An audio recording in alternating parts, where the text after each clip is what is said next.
Em junho de 2014, o Papa Francisco fez um ataque sério contra uma organização responsável por séculos de derramamentos de sangue: a máfia.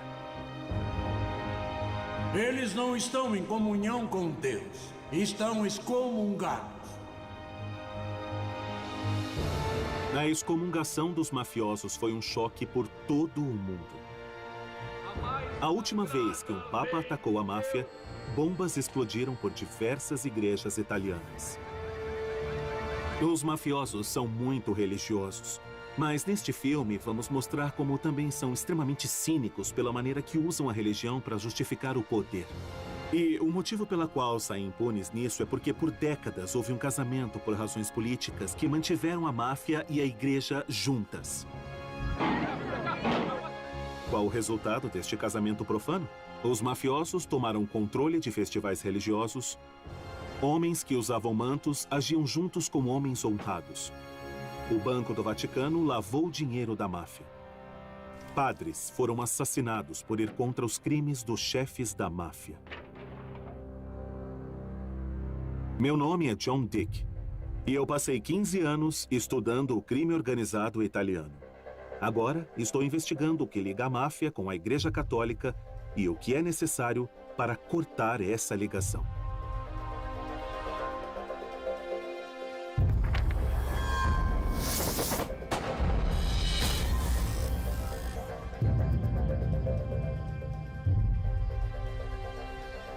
Minha jornada até a conexão principal entre o Papa e a máfia começa no sul da Itália. De Nápoles a Sicília, o crime organizado aqui sempre foi um problema. Calábria, a região no dedão da bota da Itália, é o lar da mais perigosa máfia dos dias de hoje: os 'Ndrangheta. Desde o começo dos anos 90, os 'Ndrangheta superaram a Cosa Nostra, na Sicília, como o maior importador de cocaína da Europa. A violência é a base de tudo o que os 'Ndrangheta fazem. Homens, mulheres e crianças foram mortos sem hesitação ou piedade. Foi aqui, na Calábria, que o Papa Francisco lançou sua ira. Os 'Ndrangheta não são nada além do que uma adoração ao mal, além de uma afronta ao bem comum. E esse mal precisa ser eliminado, precisa ser expulso. Foi o assassinato de uma criança de 3 anos que trouxe o Papa Francisco até a Calábria. Cocò Campolongo estava sob os cuidados do avô, um traficante que estava prestes a colaborar com as autoridades. Em janeiro de 2014, Cocò e seu avô foram mortos por um esquadrão dos 'Ndrangheta. Após o ataque, seus corpos foram queimados. Esse crime horrível fez com que o Papa Francisco fizesse uma coisa que nunca nenhum Papa havia feito antes. Ele excomungou os mafiosos. Eles não estão em comunhão com Deus, estão excomungados.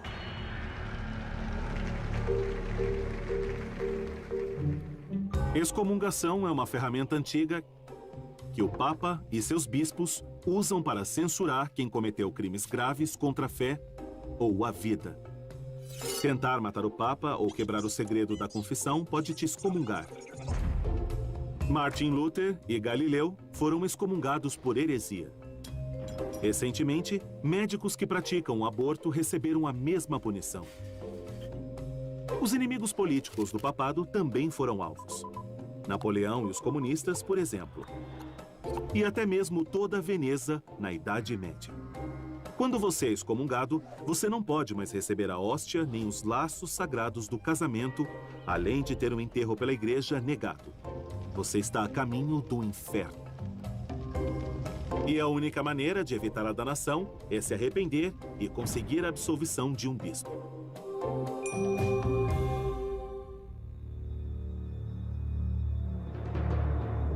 Giacomo Galeazzi é o que chamam na Itália de vaticanista, um observador do Vaticano.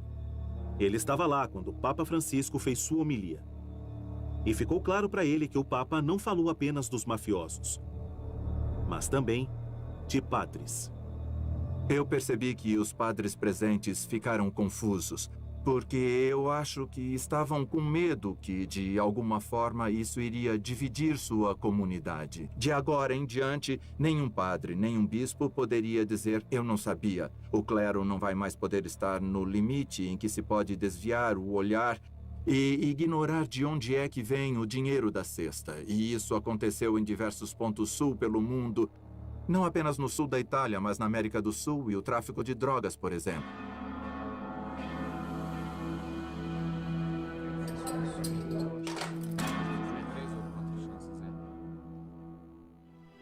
Não existe lugar melhor para descobrir como a máfia reagiu às palavras do Papa Francisco do que nessa prisão de segurança máxima. É também um bom lugar para ter uma noção de como alguns padres estão reagindo. Aqui, 70% dos presos são membros jurados do 'Ndrangheta. A pergunta mais direta foi: bom, quer dizer que não podemos mais ir à missa, não podemos mais ir à igreja, não podemos rezar, porque se formos excomungados não podemos nos dirigir ao Senhor? É isso que podemos entender? Está negando mesmo os sacramentos aos membros do 'Ndrangheta? Não posso de forma alguma fazer distinções. Eu não posso banir os sacramentos ou tirar os direitos dos dranghetisti e dos outros prisioneiros. A função do padre e da igreja na prisão é não julgar ninguém individualmente, mas sim ser um guia na vida daqueles que foram julgados de alguma forma por fazerem parte, por serem membros do 'Ndrangheta. Este capelão está em uma posição delicada, pego entre o dever de obedecer o Papa e o medo de encarar as consequências se declarando contra os 'Ndrangheta. Mas o que eu percebi falando com ele foi que ele deixou completamente de lado a excomungação. O Papa Francisco enfrenta um desafio enorme. Apenas no ano em que foi eleito, um padre já foi preso por cumplicidade com os 'Ndrangheta. E outro testemunhou em corte a favor de 3 mafiosos. Câmeras de vigilância da polícia chegaram a gravar um conselho entre os chefes dos 'Ndrangheta que aconteceu durante uma peregrinação.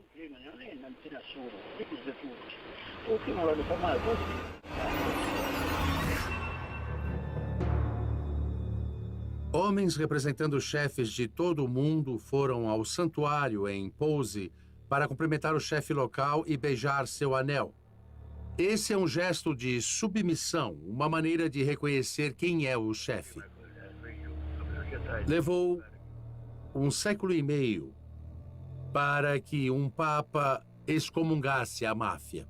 Depois de muito tempo, durante uma visita do Papa Francisco, bispos de Calábria entregaram um documento denunciando os 'Ndrangheta. O primeiro documento com a palavra 'Ndrangheta, mas isso foi em 2015. E hoje, apesar da excomungação papal, ainda existe cumplicidade entre a igreja e a máfia? Acredito que sim.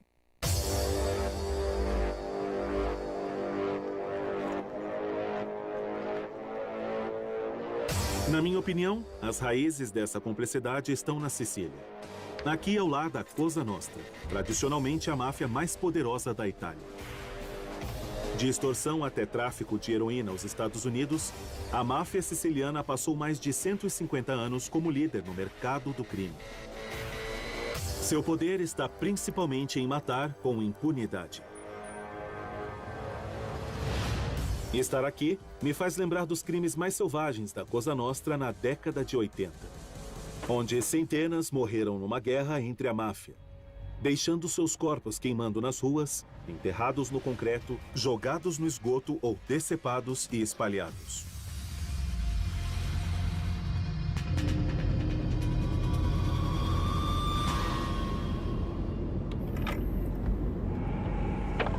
Eu me lembro da fábrica de pregos, que ficava em Bagheria. As pessoas que não eram mais confiáveis eram enviadas para irem até essa fábrica, que era bem afastada. E assim que chegavam, elas nunca mais saíam de lá. Nunca mais voltavam para casa. Essa é Bagheria, um bairro de trabalhadores ao leste de Palermo. E essa é uma antiga fábrica de pregos.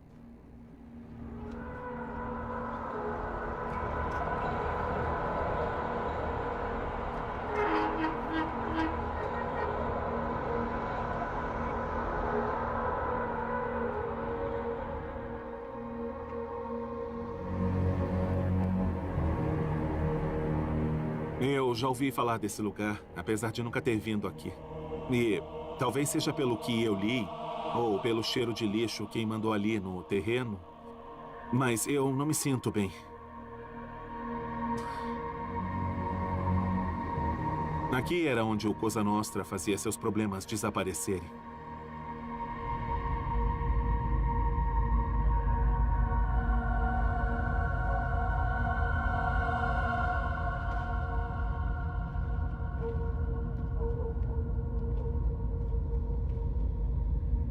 Esta é uma sala de tortura. As vítimas eram trazidas aqui, torturadas por mafiosos. E depois... Bom, aqui embaixo do chão tem um tanque cheio de ácido. E era aqui, depois que as vítimas eram mortas, que seus corpos eram jogados para que as provas desaparecessem. Um mafioso que se entregou ao Estado usou a melhor frase para descrever aqui.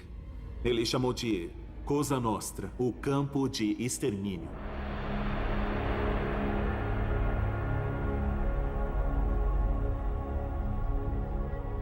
Ninguém sabe quantas pessoas morreram aqui. As paredes não falam. Mas entre o terror, o código de Omerta foi quebrado. E os homens que cometeram atrocidades como essa falaram pela primeira vez sobre o papel principal, apesar de conturbado, que a religião tem em suas vidas. Como homens de honra que somos, todos acreditamos ser católicos. Podemos até traçar a origem da Cosa Nostra ao apóstolo Pedro. Pertenço à Cosa Nostra e sou católico. Pode parecer estranho, mas somos homens de honra e temos Bíblias. Todos nós honramos os santos. Por exemplo, existe uma regra na Cosa Nostra contra matar às sextas-feiras, porque é um dia de luto para nós.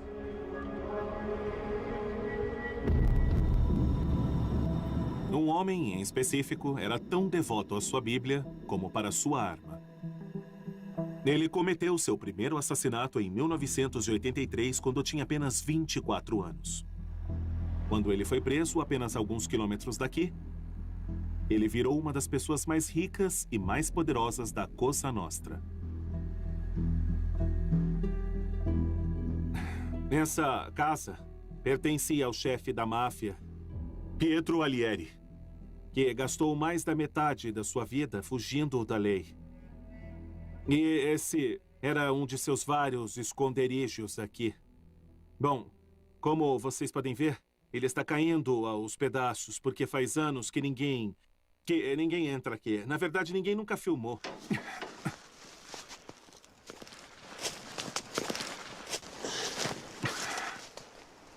A casa está em péssimo estado. Móveis abandonados. Eu acho que é melhor usar um capacete daqui para frente, porque nunca se sabe o que se tem por aí, não é mesmo?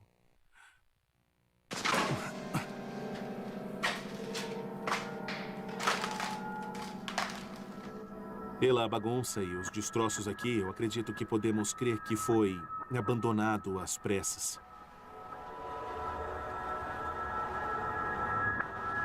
Explorar essa casa é como ver a mente de Alieri. Fica claro que sua religião não era apenas para se mostrar. Era um assassino, mas também era muito religioso. Pelo que podemos ver, tem livros aqui. Um livro de um padre. O Servo da Caridade. E aqui tem outro.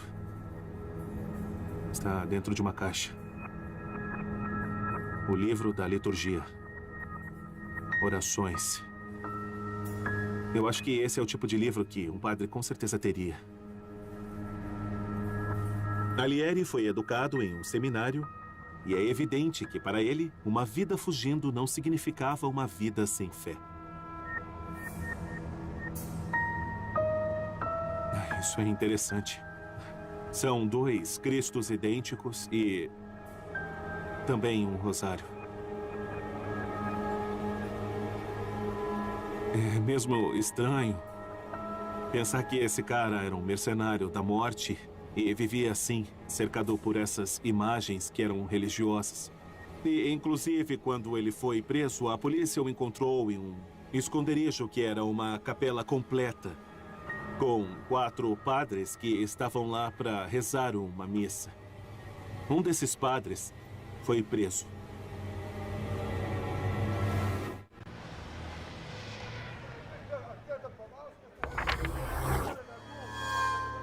Cosa Nostra entrou na vida do padre Mário Fritita quando um membro da gangue de Alighieri bateu na porta de sua igreja perto do porto de Palermo. Ele disse: padre, me ajuda, existe um homem muito importante e conhecido. Eu perguntei: e quem seria ele? Não posso te dar um nome, mas ele precisa de ajuda, precisa te ver para se confessar, ele quer receber a hóstia, quer se encontrar com Cristo de novo. O que me diz? Que será entregue por vós. Alguns dias depois, o padre Fritita estava dentro de um carro a caminho do esconderijo de um dos fugitivos mais conhecidos da Itália. Ele não me disse para onde estávamos indo, apenas para confiar nele. Disse que iríamos ver a Alighieri. Alighieri? Eu disse: bom, é importante, eu disse. Quando o padre Fritita entrou na cabana nos arredores da bagueria, ele encontrou algo que nunca imaginaria ver no esconderijo de um chefe da máfia. Uma capela completa. Tinha o altar, bacia com água santa, caixas com hóstia e copos para o vinho. Tinha até bancos de igreja. Eu fiquei pasmo. Como ele conseguiu? Depois percebi que outros padres tinham passado por lá antes de eu passar. E antes de começar a missa, eu ouvi a confissão dele e dos 3 que estavam com ele. Eu fiquei estático, porque estava com aquelas pessoas que simplesmente eram homens procurados. Mas assumi o aspecto espiritual e gostei daquilo, pois, apesar de tudo, foi uma experiência muito intensa, porque eu conseguia ver a experiência que era para ele. Imaginem, eles ficaram ajoelhados durante todo o tempo. Alighieri frequenta a missa da cadeia. Ele foi preso em 1997 e sentenciado à prisão perpétua. O padre Fritita foi acusado de ajudar e abrigar um fugitivo. Ele foi para a cadeia, mas eventualmente foi declarado inocente. Por que eu devia me sentir culpado por ver alguém? Eu tive uma chance e eu a abracei.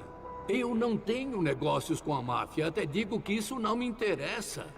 Eu lido com pecados, então eu sou contra a máfia, do mesmo jeito que sou contra o aborto, contra o divórcio e contra qualquer outro pecado. Mas não sou contra o pecador, isso de jeito nenhum. Eu vou até eles e os transformo em amigos, eu os trato como irmãos, eu tenho que ajudá-los. Essa é a questão.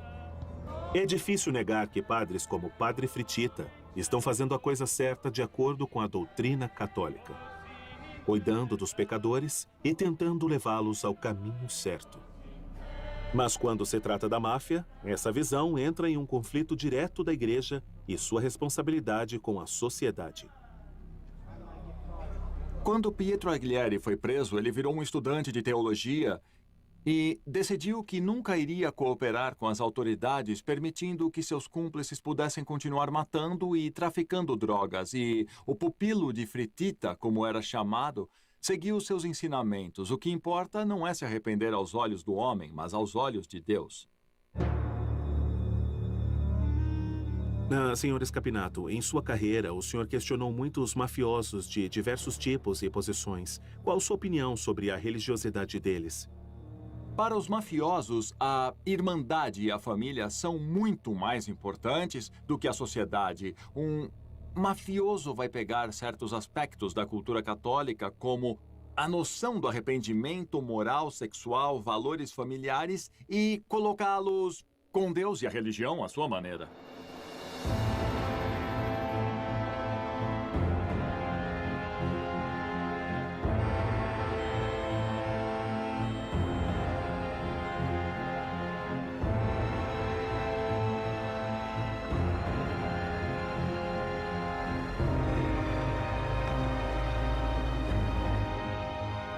O banho de sangue da máfia nos anos 80 fez o Estado tomar uma atitude. E a peça-chave dessa atitude foram os vários julgamentos em Palermo que começaram em 1986. Os 746 homens em julgamento eram tão perigosos que construíram um tribunal especial. Olha, eu preciso admitir que estar aqui me enche de calafrios, porque este é o famoso tribunal guardado de Palermo. E essas paredes são uma prova de bombas, e bem ali tem um corredor que vai direto no pátio da prisão da cidade, para que não houvesse chance alguma de fuga para os acusados. Mas não é a arquitetura impressionante que torna esse lugar tão especial, mas sim a história que aconteceu aqui. Os chefes da comissão, com os responsáveis da Cosa Nostra, foram a julgamento nessa fortaleza. E é aqui que descobrimos seus rituais secretos. Por exemplo, a introdução à máfia é chamada de batismo. A maioria dos acusados tinha algum tipo perturbado de fé. Homens como Michele Greco, conhecido como Papa, que afirma que era tão devoto quanto qualquer ocupante do trono de St. Peter.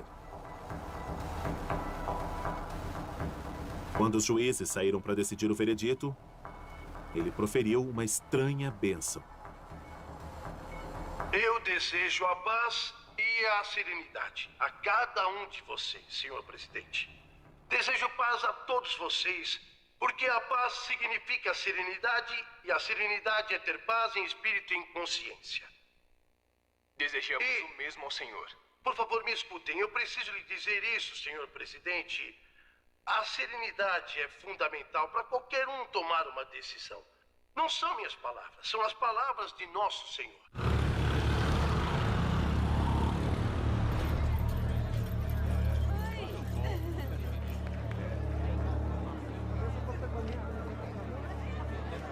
O Papa Francisco terá dificuldade em convencer os mafiosos que a versão de fé deles não dá entrada ao paraíso. Porque para a máfia, religião é mais do que apenas orações, altares e rituais.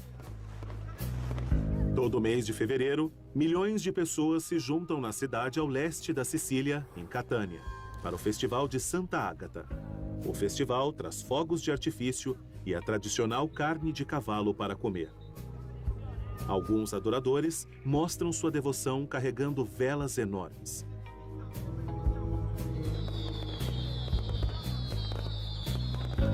O Festival de Santa Ágata significa tudo para os moradores daqui.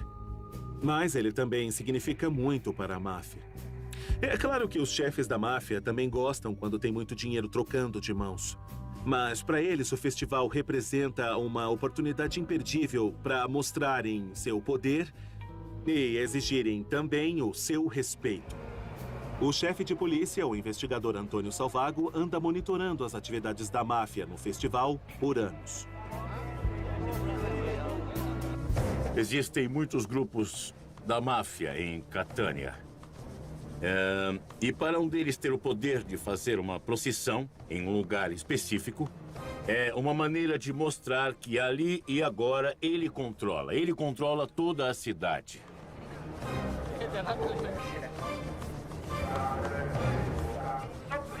A figura de um líder na máfia Catânia conseguiu levar um dos enormes candelabros da procissão para o subúrbio da cidade, bem longe de seu trajeto normal.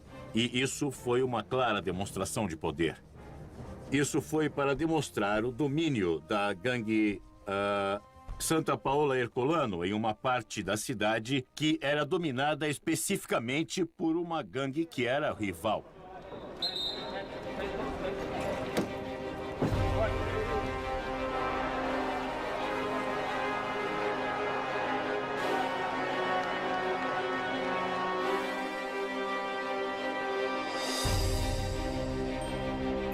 Essas fotos foram tiradas durante o festival. Aqui, a polícia identificou 2 mafiosos carregando objetos sagrados.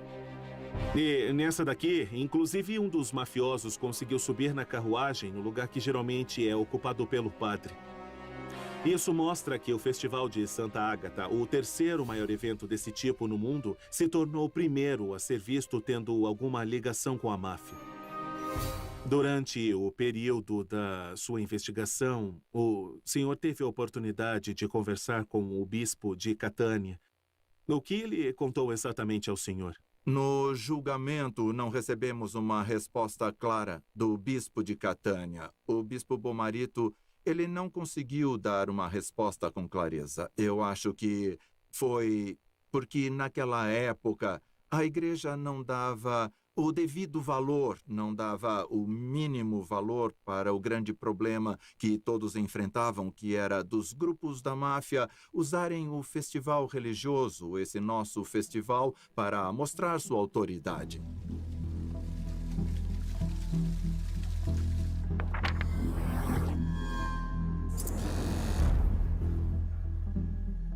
Michele Penici é o bispo de Monreale, a maior e mais rica diocese da Sicília. Ele já foi ameaçado pela máfia e se mostrou fortemente contra a infiltração deles em festivais religiosos. Aqui em Monreale, eu acabei lançando um decreto deixando claro que nenhum membro da máfia poderia pertencer a qualquer tipo de confraria organizadora do festival. E como a igreja, de modo geral, acabou apoiando o senhor nisso? A maioria do clero, assim como todas as confrarias, aceitaram de bom grado, mas eu também acabei encontrando resistência. Essa resistência acabou sendo uma resistência silenciosa, mas clandestina. Geralmente, a resistência vem daqueles que querem viver em paz sem perturbar os cães. Também porque muitos mafiosos costumavam apoiar a igreja local e costumavam apoiar principalmente para os festivais religiosos, pagando fogos de artifício, por exemplo. E geralmente eles fazem isso porque é conveniente para a máfia exercer poder sobre uma cidade. A aliança profana entre a igreja e a máfia nasceu no começo da Segunda Guerra Mundial. Os aliados liberaram a Sicília do fascismo. Mas o caos da guerra, a ingenuidade britânica e americana, permitiu que a máfia conseguisse armas, poder e lucro. Um homem, em particular, viu uma oportunidade que não podia perder. Boa tarde, senhor.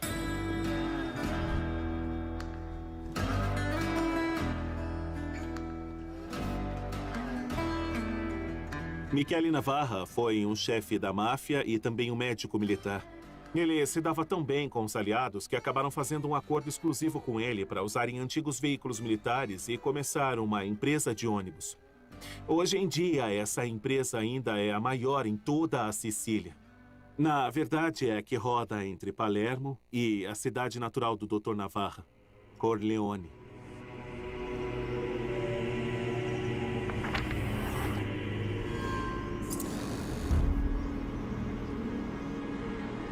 Corleone é mundialmente famosa pelo fictício Dom Vito de O Poderoso Chefão.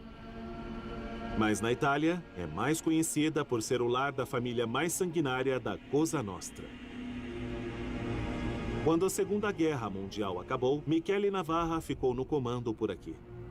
Seu próximo movimento foi terrorismo político, um ataque ao povo da esquerda. Bom, logo depois da guerra, a Sicília foi dividida. Tinha uma revolução por milhares de pessoas pobres do país que sempre sonharam em ter um pedaço de terra. E, por um outro lado, tinham grandes donos de terra com medo de perder os seus antigos privilégios feudais. Os donos de terra falaram com os mafiosos que conseguiram ajuda do Estado para que se mantivessem no poder. Sendo assim, Michele Navarra até então era o chefe da máfia em Corleone. Era com ele que os donos de terras pediam ajuda para impedir o movimento dos trabalhadores por qualquer meio necessário. A eleição de 1948 ofereceu a Michele Navarra uma chance de conseguir aliados políticos. Foi a primeira votação na Itália desde o começo da Guerra Fria. Os eleitores tinham que escolher entre comunistas e socialistas de um lado e, do outro lado, cristãos democratas que apoiavam a igreja. Bom, Michele Navarra organizou os cristãos democratas e é claro que isso fortaleceu a aliança entre os cristãos democratas, a igreja, a máfia e também os grandes senhores de terras, porque eles queriam impedir a qualquer custo a ameaça vermelha. Em Roma, o Papa Pio XII ajudou excomungando os comunistas. Em Corleone, como no resto da Sicília, o clero e os chefes do crime estavam unidos contra o comunismo e apoiavam os mesmos candidatos. Michele Navarra ia frequentemente na igreja de Corleone e ele era um grande apoiador. Durante as eleições, ele acabou apoiando os votos dos cristãos democratas. E quando ele finalmente encontrou seu fim, encontraram 96 balas no corpo dele. E com isso, a igreja recompensou sua devoção de anos de vida com um grande funeral.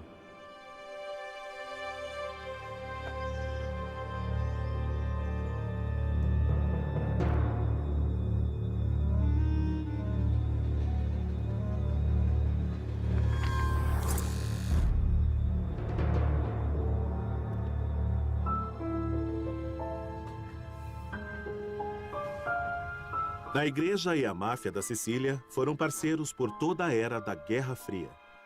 Seu relacionamento sobreviveu aos piores surtos de violência da máfia. Em 1963, um carro-bomba da máfia matou 7 soldados nas proximidades de Palermo.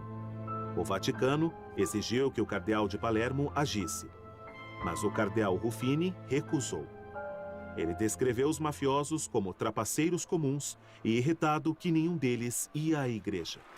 Ele também disse, por vários anos que sou ministro e nunca vi um deles ser capaz de ter qualquer relação com o clero e os criminosos.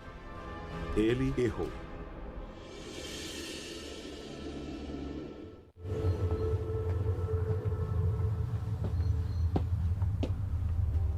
Numa manhã em setembro de 1980, 2 homens foram até esse monastério assim que os frades terminaram de rezar toda a missa. Todas as testemunhas só sabiam dizer que um deles tinha 30 anos e que o outro um pouco mais. Eles chamaram o irmão Giacinto e quando chegaram no primeiro andar do seu quarto, então assim que ele abriu a porta, atiraram nele 5 vezes na cabeça.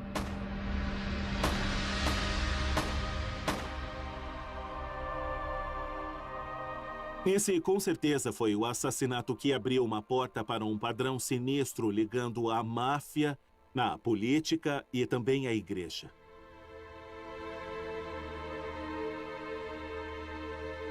O homem morto, irmão Giacinto, não era um frade qualquer e não seguiu seu voto de pobreza.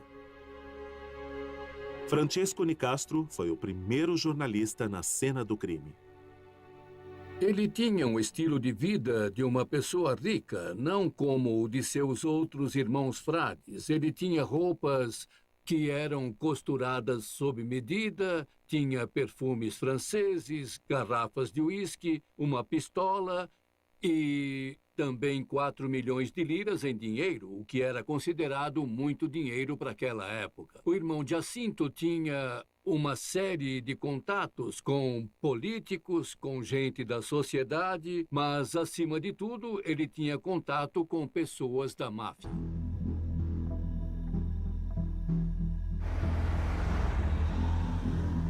Máfia, democratas cristãos e a Igreja Católica. Uma trindade profana que governou a Sicília por 4 décadas. Assim como Vito Ciantimino, o primeiro político enviado à prisão por cooperar com a máfia. Por décadas, ele foi a conexão da cidade entre o governo, a indústria da construção e Cosa Nostra. Em 2009, Massimo, o filho de Vito Ciantimino, decidiu colaborar com as autoridades. Então, ele explicou às autoridades o que ele via e ouvia quando ia aos encontros com seu pai. Como eu disse, eu já havia ido com meu pai até a casa de Bernardo Provenzano e, pessoalmente, eu nunca vou esquecer. Quando chegamos na casa do bispo, perto de Palermo, nós entramos por uma entrada por trás da casa e lá encontramos com o senhor Provenzano e o bispo, que estavam esperando para falar com meu pai. Bernardo Provenzano só foi preso em 2006, depois do recorde de 43 anos sendo procurado. Ele foi uma grande mente política por trás da poderosa família de Corleone. Todos ali eram muito importantes, mas todos sabiam da importância individual de cada um. Dava para ver. Pelos cumprimentos, eles se abraçavam, se beijavam no rosto. Como era a relação do seu pai com a igreja? Para ele, a paróquia operava de modo similar com os segmentos do Partido Democrático Cristão local. As paróquias eram financiadas. Meu pai mesmo construiu igrejas nas proximidades. Construiu campos de futebol para a igreja. Manter o controle da igreja era manter o controle de todo o seu território.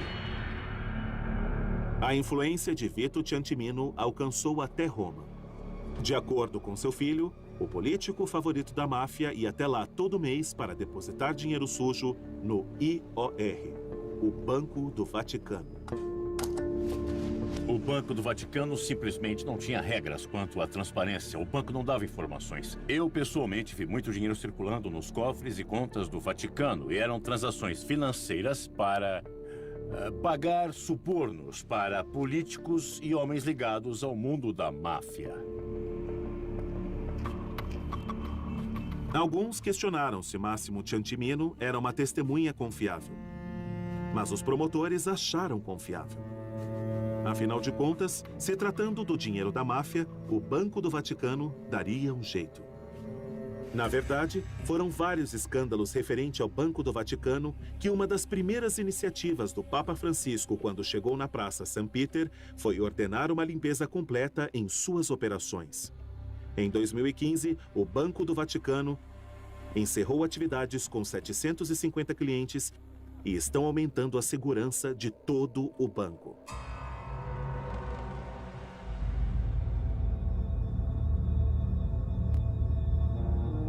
Vito Ciantimino foi preso em 1984 quando uma nova guerra começava na Sicília.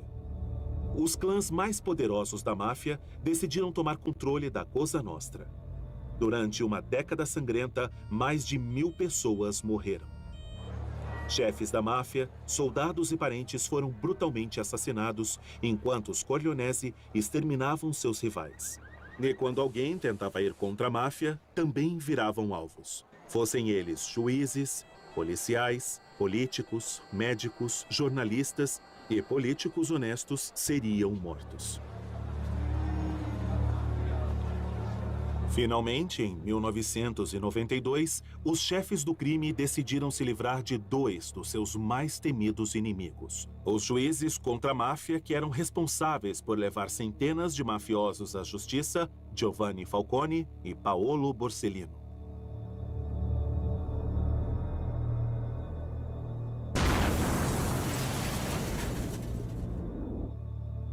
As bombas que mataram os 2 homens em um intervalo de 2 meses também mataram a esposa de Falcone e 8 guarda-costas corajosos.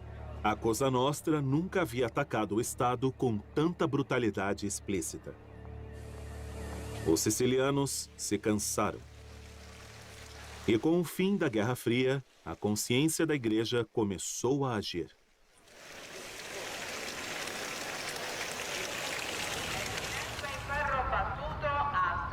Nós estamos em Brancaccio, um subúrbio de Palermo, onde alguns lugares são de pobreza do terceiro mundo. E foi aqui, depois de décadas e décadas de um silêncio conveniente da igreja, que um padre começou a falar. E por causa disso, ele fez a máfia ter medo dele. Seu nome é Padre Pino Puglisi. Vamos esperar que as coisas comecem a mudar.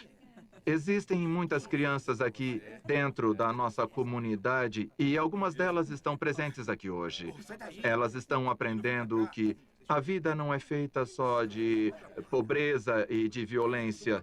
Existem valores positivos como paz, fraternidade e cooperação. Gregório Porcaro trabalhou nessas ruas com o Padre Puglisi. Um dia nós vimos o Padre Puglisi aparecer com a cara toda inchada, porque ele tinha apanhado, sabe? Socaram ele, bateram muito nele. Algumas de nossas crianças foram ameaçadas com facas. Precisam parar de falar com esses padres. Isso é uma ordem. Vocês precisam vir com a gente. Os sinais sempre existiram. Quando vimos a total falta de interesse, quase que indiferente da hierarquia da igreja, eu reclamei até com o padre e Expliquei para ele que hoje estamos por nossa conta nisso. Estamos órfãos na situação, talvez indo até longe demais. Cedo ou tarde, a máfia vai reagir e... Bom, ele respondeu, do que é que você tem medo? O que é que eles podem fazer? Nos matar? E se nos matarem? Pensem, por favor, o que é que eles vão conquistar? Absolutamente nada, porque sem o povo e sem a igreja, eles não são nada. A igreja siciliana estava numa encruzilhada. O comunismo acabou e, com ele, os motivos políticos para ignorarem a Cosa Nostra. Mas faltou uma visão clara da igreja do que Padre Polisi dizia, para enxergar a máfia como um mal. E falharam em apoiá-lo. João Paulo II foi bem mais decisivo. Em 1993, ele foi a Sicília exigindo condenação urgente.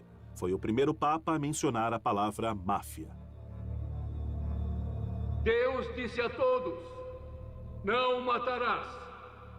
Nenhum homem, seja quem for, independente de qual grupo humano for, não há máfia que possa alterar e ignorar esta lei, a mais sagrada lei de Deus.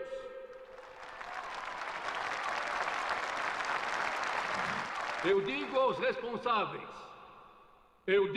responsáveis, convertam-se agora.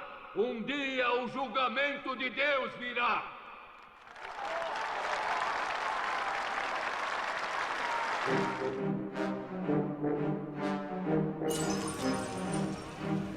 Em menos de 2 meses depois do discurso de João Paulo II, a Cosa Nostra decidiu ensinar uma lição à igreja que um dia foi sua aliada, ou pelo menos uma cúmplice.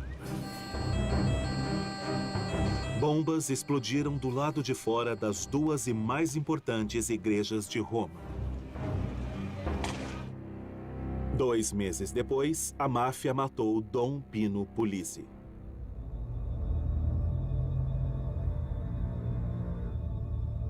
Eu acredito que todos nós de Palermo renascemos a partir do sangue desse homem. No outro dia, toda a cidade veio aqui e isso mostrou que estávamos cansados de sermos covardes.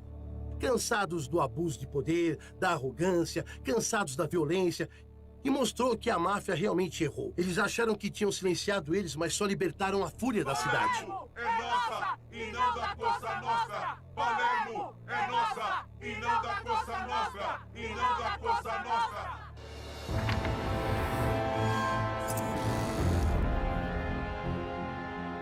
Dom Pino Pulici foi beatificado logo depois que Papa Francisco virou Papa. Os assassinos do Padre Pulici estão presos agora. Mas, mesmo assim, mafiosos continuam ocupando a igreja com sua influência venenosa que chega até aqui, na Praça St. Peters. O cajado do Papa Benedito consagrou um chefe Drangheta e o mesmo chefe teve sua filha batizada nessa mesma basílica atrás de mim. São histórias como essa que acabam mostrando para nós e também para o Papa Francisco como a igreja está vulnerável e longe de se livrar do crime organizado. A relação entre a igreja e a máfia é apenas mais um capítulo de um livro enorme cujo nome é A Relação entre a Igreja e o Poder.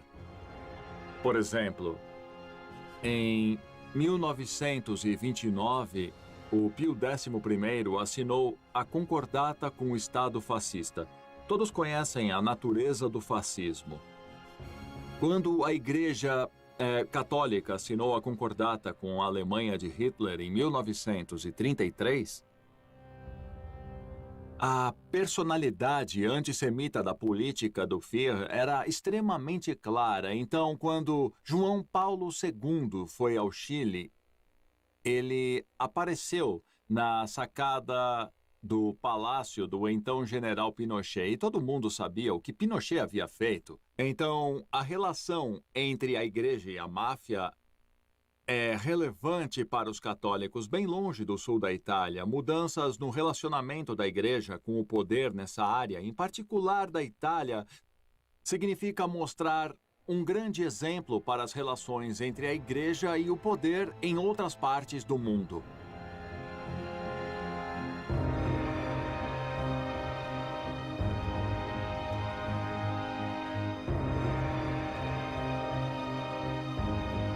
O Papa pode ter excomungado a máfia, Mas já vimos muitos padres dizendo que ainda não têm certeza do que eles devem fazer a respeito.